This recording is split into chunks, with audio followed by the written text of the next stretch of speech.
I'm still trying to figure this out. Anyway, let's get into it. I don't care if the screen goes black, whatever. Why did I get into reloading? I got into it for competition reasons. I wanted to get the best shooting round because I didn't know how to grip my pistol and be able to control recoil and stuff like that. So I thought a softer round would be better. I didn't realize a lot of things. I've been doing it for about 10 years now, so that's why I did that. And then we bought a new house, and when I got into reloading, I bought a lot of material because I buy in bulk. So I bought, primers and brass and powder. I bought everything in bulk, and then COVID hit, and I had a bunch of stuff at pre-COVID prices, which was just amazing. And it just worked. I got lucky basically. But everything went from 13 cents a round all the way up to 30 to 45 cents a round if you could get it for 9mm. Just so that's why I did that. And then I had lots of guys asking me to make them rounds. I would supply ammo. I would do all kinds of stuff, and I was making thousands and thousands of rounds for friends and stuff like that. So that's why I did that. And we'll get into the I don't want to get into the market, the pricing, all of that crap. Prices always go up, and eventually they'll start to go down, but they never go back down to what it was, even in a couple years time. And that's just greed, basically. And that's my opinion. I'm sure somebody will argue that. There's 330 million, 350 million if you count the illegals in the country right now. And I'm sure I'll probably get about 3 or 4 views, and they'll be the ones telling me why I'm wrong. Anyway, okay, so reloading handgun versus rifle, dollar difference. Handgun for me right now, for what I've paid for primers and stuff like that, is about 25 cents. That's what I pay for a handgun round. And it's about the same for a rifle round, 25 to 30 cents. I use 3 to 4 times more powder, so that's how I come up with that number. You come up with the price of primers and all of that. That's up to you. You might get it cheaper for where you live. We'll go through that. Here's the quick and down and dirty on if you just wanted to watch this and learn and how to reload for the first time, or if you're new to it. Good job, by the way.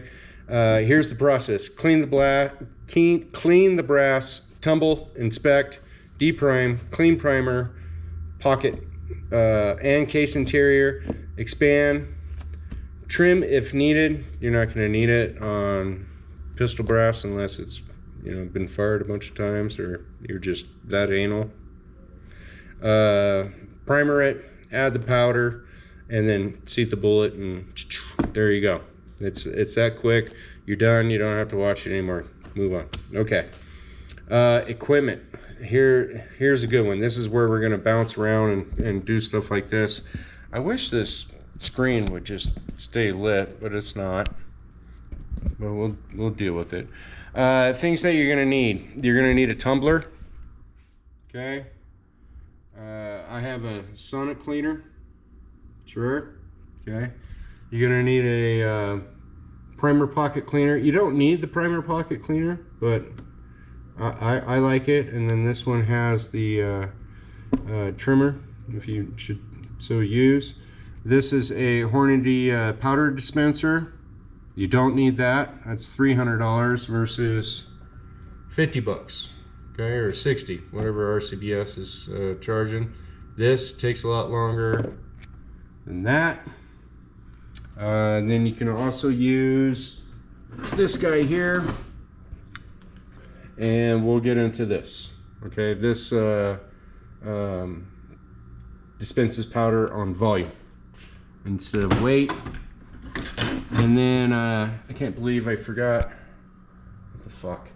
And then you're gonna need a press. Okay, this is a very expensive press. This is $1,200 from Area 419, not a sponsor, and $1,200 for a single stage press. It's got 9 stations. Don't buy this. Okay, just don't do it. There's a long story about that. It's just the press, not the stand, not the dies, not the really nice rings. It's expensive, guys. I got that as a gift, and I don't want to, you know, do it. I should have. I'll dig through the box here in a second, and I want to try and fix this thing where the screen's going out, so I can keep talking to you and be able to see what I'm videoing. You're gonna need that. You're gonna need some gauges, and by gauges I mean calipers. Okay, so we'll put those in there and put you down. I have to keep trying to keep that going. I didn't count on the blackout. Anyway. So by caliber, you're gonna need these. This is a very expensive one. Okay.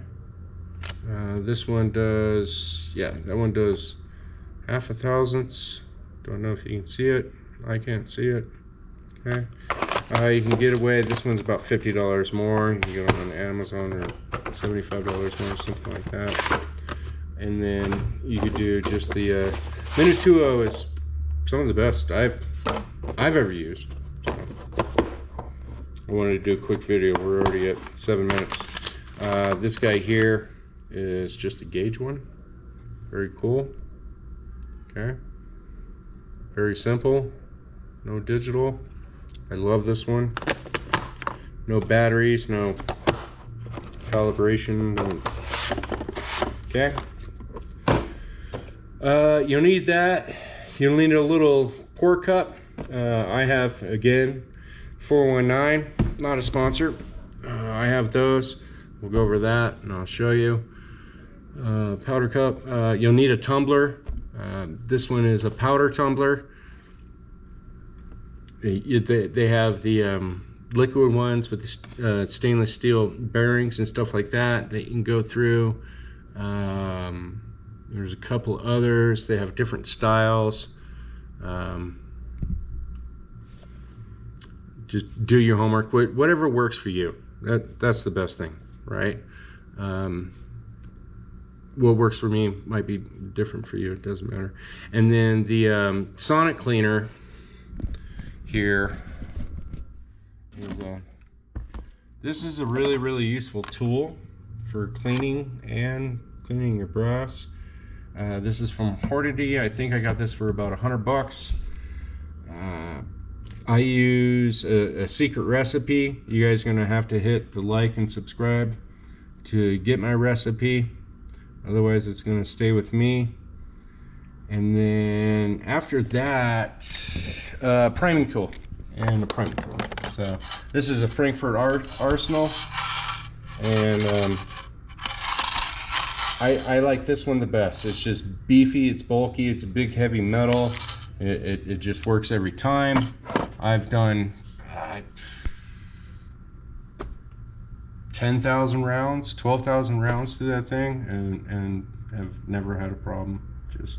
I just love it. You're gonna need some, if you're doing pistol, these are really great for the lubing of the pads. Then you're gonna need some trays to set your bullets in.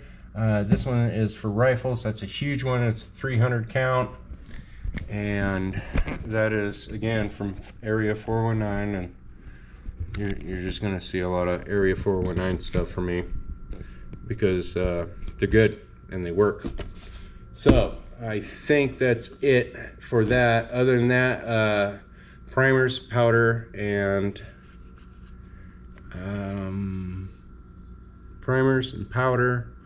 and then cases and stuff like that. We can get into it, but I just want to make this about reloading. I don't want to make it complicated. Just want to show you how to reload. Okay, so I just went through and cleaned. So what I do is go through the sonic cleaner, clean all the crap out, and then I'll dry them out. I stick them on my wife's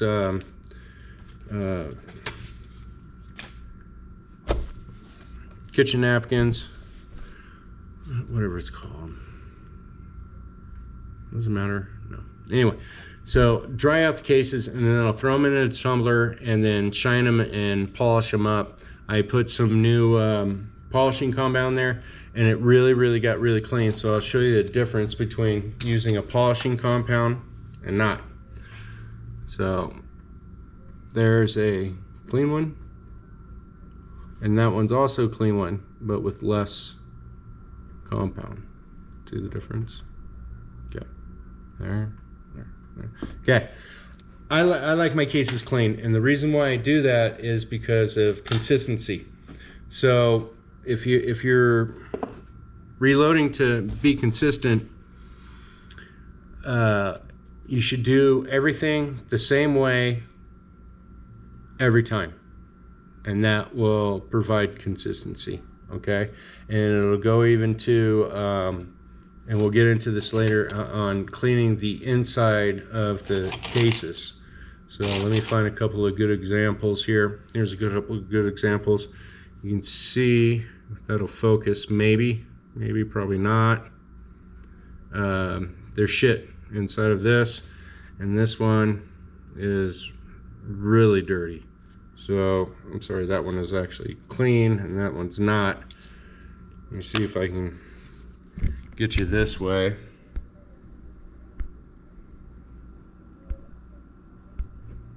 Let's see here. So you can see how that one is really clean, and in the same light there's a bunch of gunk in there. So there's your two discrepancies. Now the reason why I started doing this is because of competition shooting, and I wanted it to be consistent. And then with PRS, it was even more important with accuracy, was because the more stuff that you have inside of the case increases the explosion, right? So doesn't matter. I don't think so. I really don't, but it's just me, and I like everything clean, so that's why I do it. Okay, all right, moving on. Education is going to be a big one. All right, you need to get a book on reload. This is a Lyman book. It's pieces of a Lyman book because the book fell apart, which is great when you spend that much money on a book. I think I bought this for like 50 bucks or something like that. And that has all the calibers and rounds, and it's good information. You do want to double check and triple check and do it as many times as you possibly can. Get you looking at that there. There we go. So you want to go through, and they pretty much have every case, unless you're buying something specific, which is possible. So this one, with I just had it on 9mm. Was that it? 38 Makarov 9mm Luger. Here you go. Okay.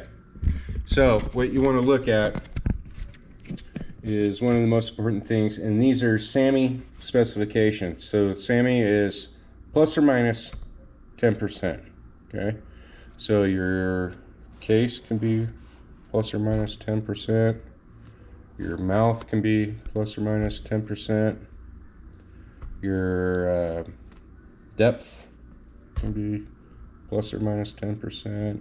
This is just a regular 9mm parabellum, 9x19mm, and you'll see here all of these have this. This is the cases, the primers, the primer size, the Lyman shell holder to seat everything, doesn't matter. Jacket bullets used, and then cast bullets used, and then they'll go through all of the different bullets. This does not do all of the bullets, and I don't think any of them do all of the bullets. Okay, but they will go through. They'll tell you starting grains to load, the velocity in feet per seconds of those grains. The pressure is a big one to pay attention to in your chamber, and then you get into the max load, and then the max velocity, and then the pressure on that. So it's really interesting to see what happens, you know, on a 3-point grain on, well, let's do tight group because I do tight group. So tight group at 3.8, it gives you 1,030 feet per second. This is their data out of a 4-inch barrel. A 5-inch barrel will give you a different result. The pressure that's going to put on your chamber is 28,400 feet per second, or pounds per square inch. The max load that they are saying is 4.1. That's going to give you 1,099 feet per second, and then a pressure per square inch is 32,200. So you're putting 4,000 extra psi on your chamber, on your handgun, but you're only achieving about 52 feet per second. So that should tell you that's not great, right? So I would never go maximum on my loads. Anyway, so that's the book. Hornady has one, Lyman has one. There's, whoops, sorry, lost you guys. So keep that in mind, okay? Do your homework. So another thing that I use, and I cross-reference everything, is got a little thing called Pewski's Brain, and on here I actually, you can download this for free. This is from what's this guy? Hang on, let me find the name here. I hate that thing goes dark. It's bugging the fuck out of me.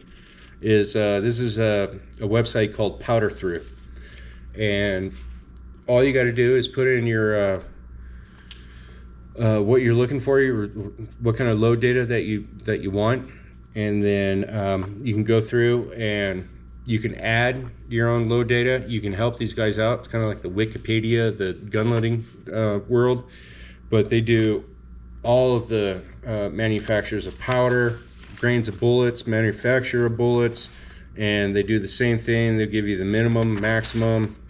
It's a really great piece of information. That's what it looks like. I'll go through and I'll just, you know, highlight the things that I do, things that I've tried, and it really good stuff. Okay, so do your homework. I can't do it for you. Nobody can do it for you.